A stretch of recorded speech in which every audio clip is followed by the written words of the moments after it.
गुरु प्यारी साध संगत जी, आप सभी को प्यार भरी राधा स्वामी जी।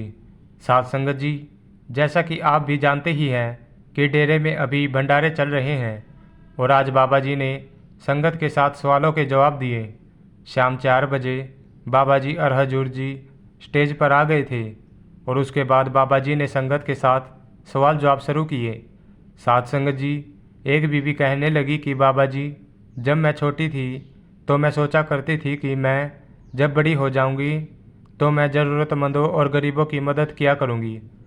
लेकिन अब जब मैं बड़ी हो गई हूँ तो सर पर इतनी जिम्मेदारियाँ आ गई है कि जो मैंने बचपन में सोचा था वह मैं कर ना पाई।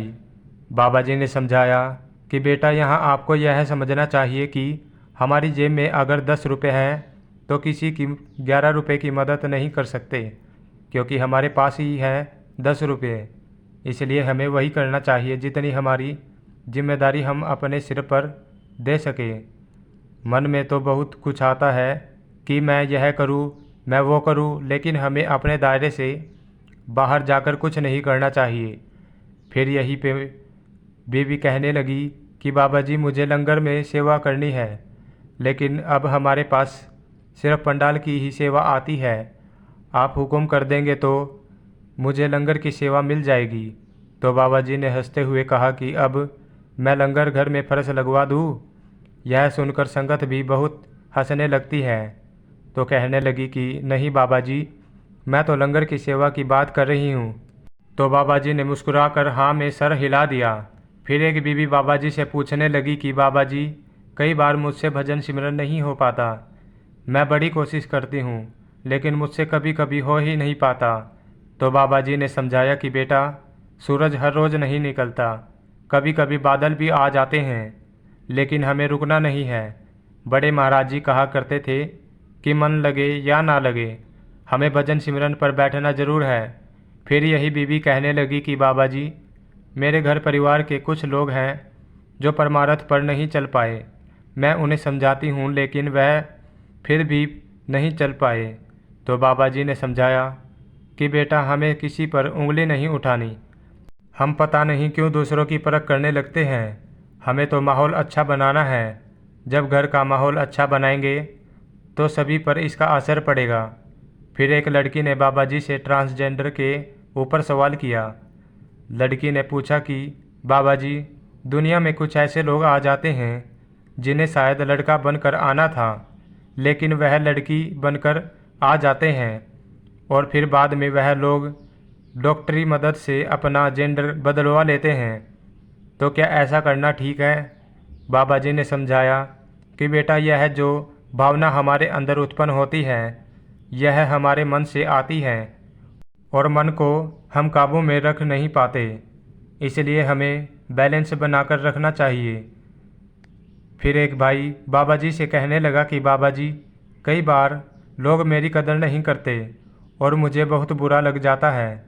तो बाबा जी ने समझाया कि बेटा, हमें क्या लेना दूसरों से। दुनिया ने तो बड़े बड़े महापुरुषों की भी कदर नहीं की थी। हम तो चीज़ ही क्या है।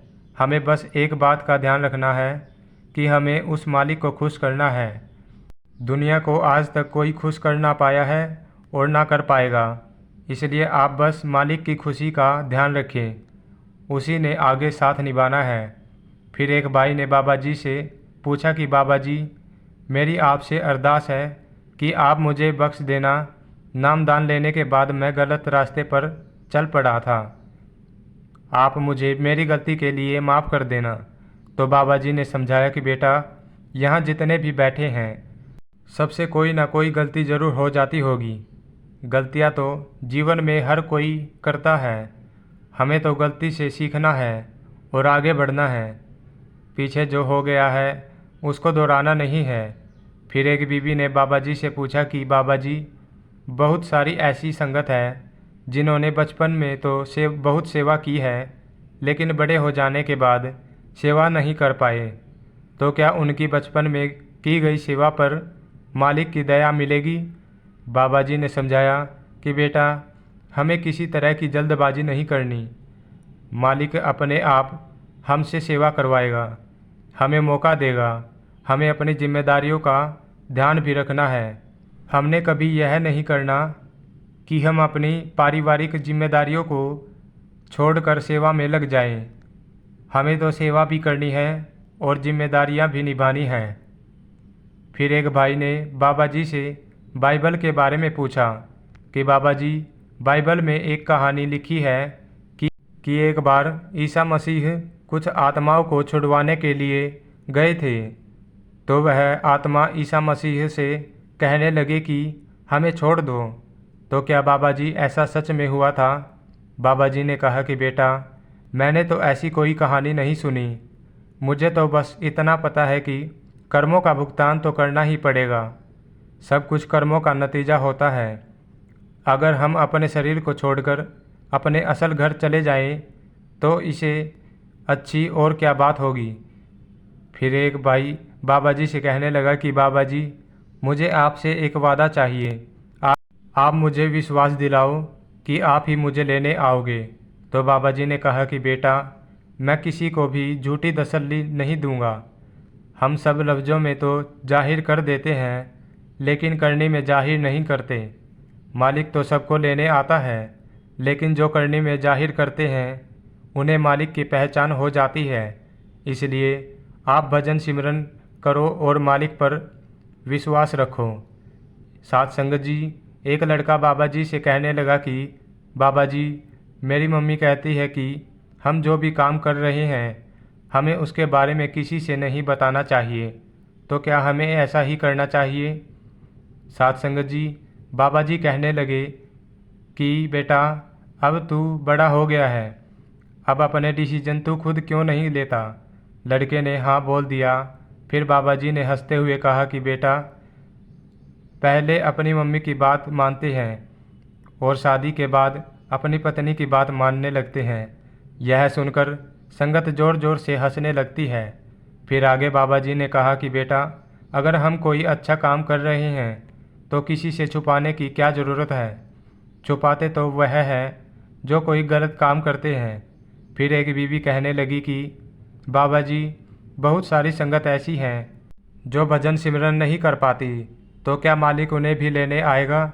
बाबा जी ने कहा कि बेटा, हम नहाना खाना पीना कुछ नहीं छोड़ते, हर रोज़ करते हैं, लेकिन जब बारी मालिक के लिए समय देने की आती है तो हम भूल जाते हैं और बैठते ही नहीं। हमें जो सेवा दी गई है हमें बस उस पर ध्यान देना है।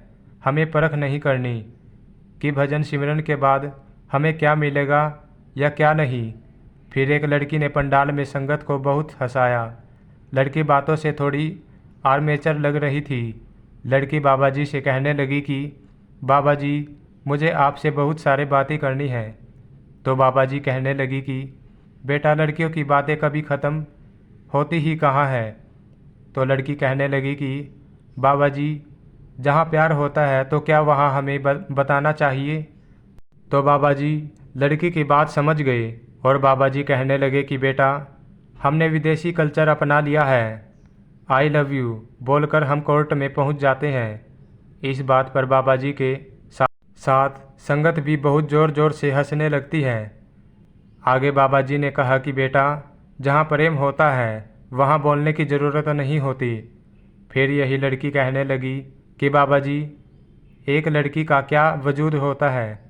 तो बाबा जी ने हंसते हुए कहा कि बेटा, आजकल तो हर आदमी पर औरत ही भारी पड़ रही है। संगत फिर से हंसने लगती है। फिर यही लड़की कहने लगी कि बाबा जी, आप मुझे सचखंड ले जाना। तो बाबा जी ने फिर से हंसते हुए कहा कि तू कौन, मैं खामखा। संगत ज़ोर ज़ोर से हंसने लगती है और बाबा जी भी हंसने लगते हैं। साथ संगत जी, यह आज डेरे में शाम 4 बजे बाबा जी और संगत के बीच सवाल जवाब थे। आपसे विनती है कि अगर आपको वीडियो अच्छी लगे तो वीडियो को लाइक करके चैनल को सब्सक्राइब ज़रूर कर देना और कमेंट में राधा स्वामी लिखकर अपने शहर का नाम ज़रूर लिख देना, जिससे कि हमें यह पता चल सके कि बाबा जी की संगत शहर के किस किस कोने से हमारी वीडियो देख रही है जी। मिलते हैं नेक्स्ट साखी में, तब तक के लिए राधा स्वामी जी।